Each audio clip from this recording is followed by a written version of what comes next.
Have you ever been in a meeting, you pitch this great idea, something you've researched thoroughly, Well, no, I know and where this is going. right, you've structured it perfectly, you finally put it out there, and someone instantly shoots it down with 5 words. We already tried that once. We already tried that. It deflates the room instantly. It completely collapses the trajectory of the discussion. The momentum is just gone, and everyone quietly moves on. Yeah, and it puts you on the defensive. You're sitting there, ready to innovate, and suddenly the burden of proof is impossibly high. Which is a remarkably common experience. It really is. Yeah. So for today's deep dive, we are getting into exactly why that happens. The invisible biases. Exactly. The biases at play in those moments, and more importantly, how you can radically transform those difficult conversations.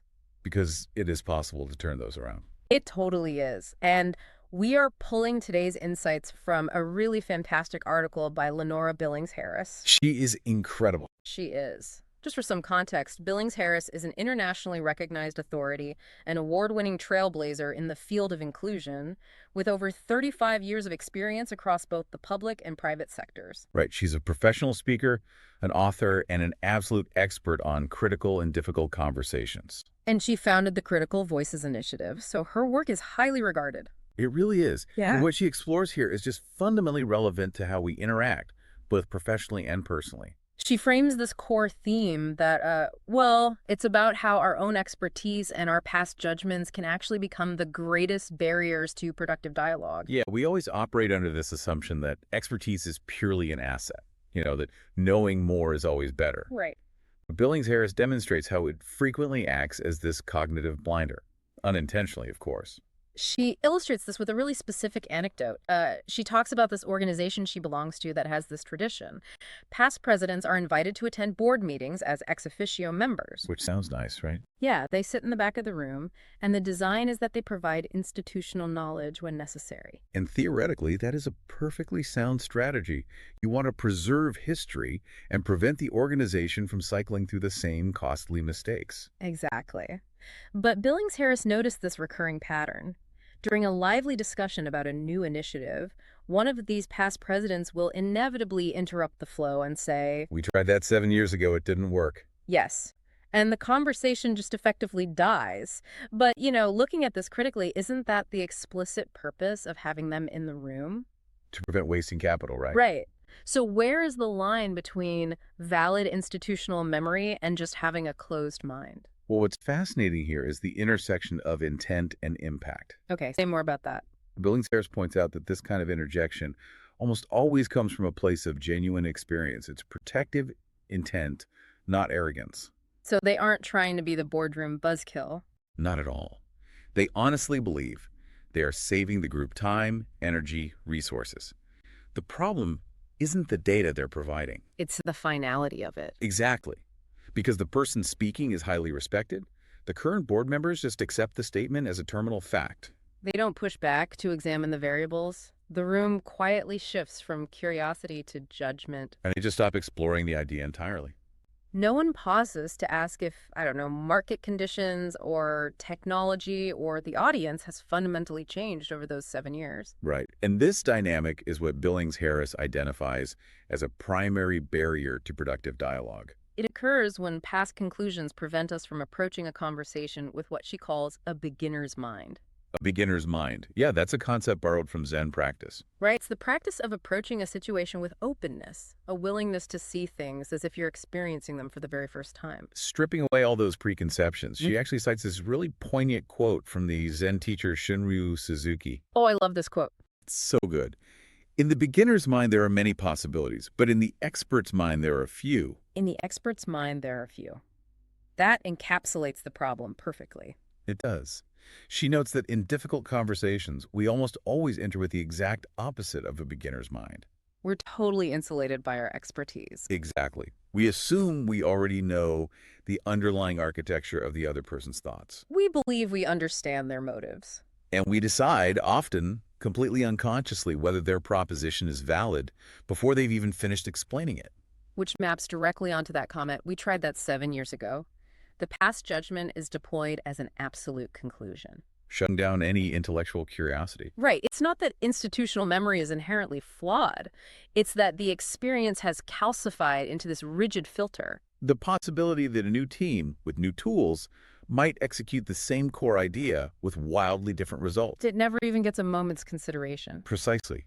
The expertise becomes a barrier rather than a stepping stone.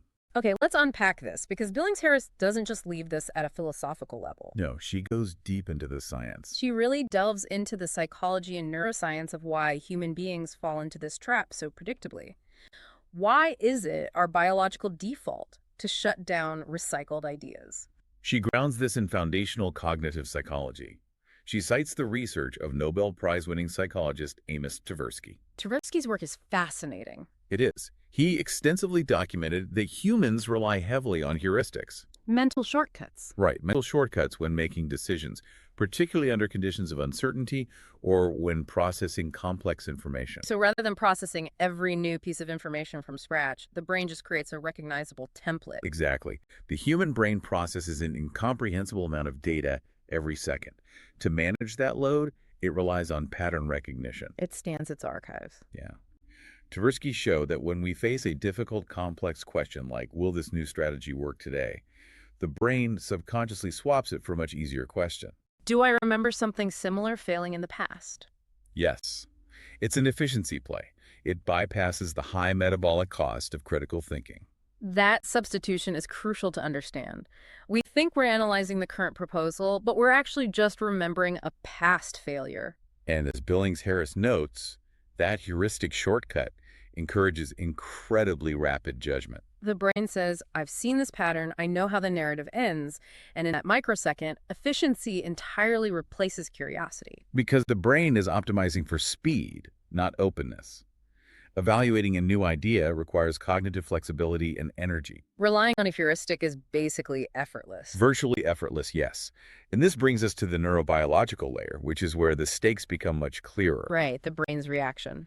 When someone presents an idea that challenges our established beliefs, it isn't just processed as a polite disagreement. The brain can actually interpret that cognitive friction as a literal threat. Yes, the same neural pathways as a physical threat.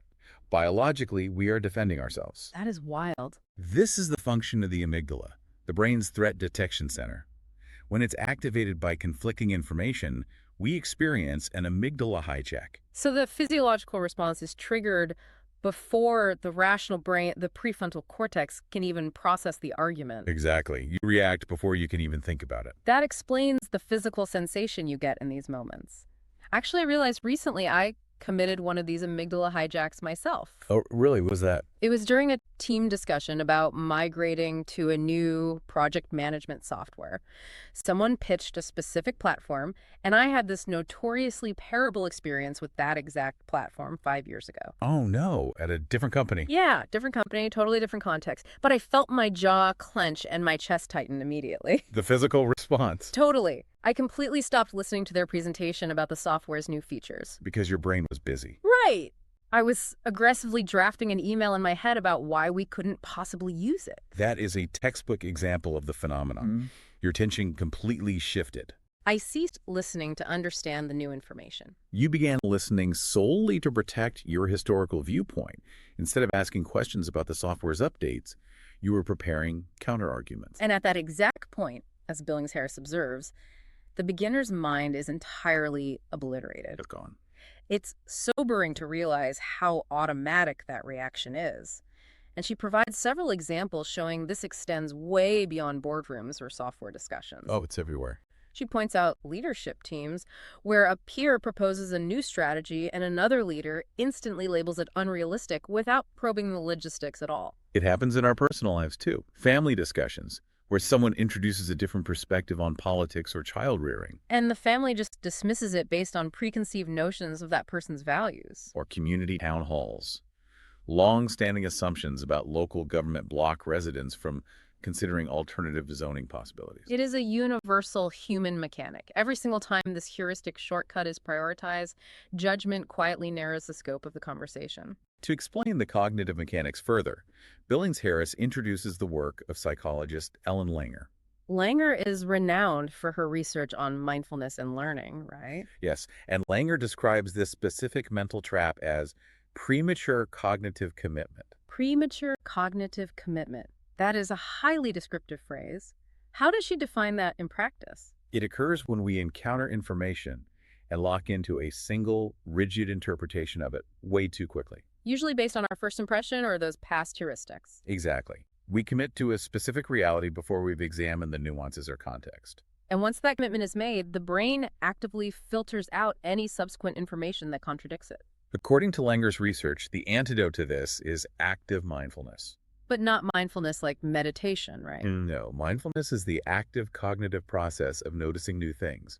It helps us perceive the subtle distinctions and shifting contexts that our rigid thinking completely ignores. So what does this all mean for us? We've established that our brains are wired to jump to conclusions To prioritize efficiency over curiosity. and to treat opposing ideas like biological threats. The architecture of our minds is actively working against productive dialogue. It is a significant hurdle. So how do we pivot? How do we artificially induce that beginner's mind when our instincts are screaming at us to shut the conversation down? We have to consciously override it. Let's revisit that initial boardroom anecdote. The past president. What is the mechanical fix for that specific interaction? Billings-Harris offers a highly effective reframing. It requires a conscious override of the amygdala response. Okay. Imagine if, instead of terminating the discussion with the factual statement, "it didn't work," the past president approached it differently. With a beginner's mind. Right. She might have said, "We explored something similar 7 years ago. I'd be happy to share what we learned." It might help the group build on that experience. Wow, that shifts the entire dynamic. Build on that experience instead of using the experience as a weapon. Exactly. Mm. It validates the past president's expertise while keeping the intellectual door open. The conversation expands rather than contracts. The current board is then invited to examine what specific variables have changed over those 7 years, The institutional knowledge is still injected into the room, fulfilling their duty. but the curiosity remains intact. New ideas can emerge from the ashes of the old ones. That structural shift from judgment to curiosity seems to be the linchpin here. It is, and it's important to emphasize that Billings-Harris is very clear about what a beginner's mind is not. Right. It doesn't require you to feign ignorance. It doesn't demand you abandon your hard-earned expertise or pretend you don't possess a strong data-backed opinion. No. It simply requires you to hold your expertise lightly enough to allow for the introduction of new variables. You have to deploy questions before you solidify your conclusions. Operate under the assumption that there might be a piece of context you haven't considered yet. It's the recognition that while your experience is highly valuable, it is rarely the final, immutable word on a subject.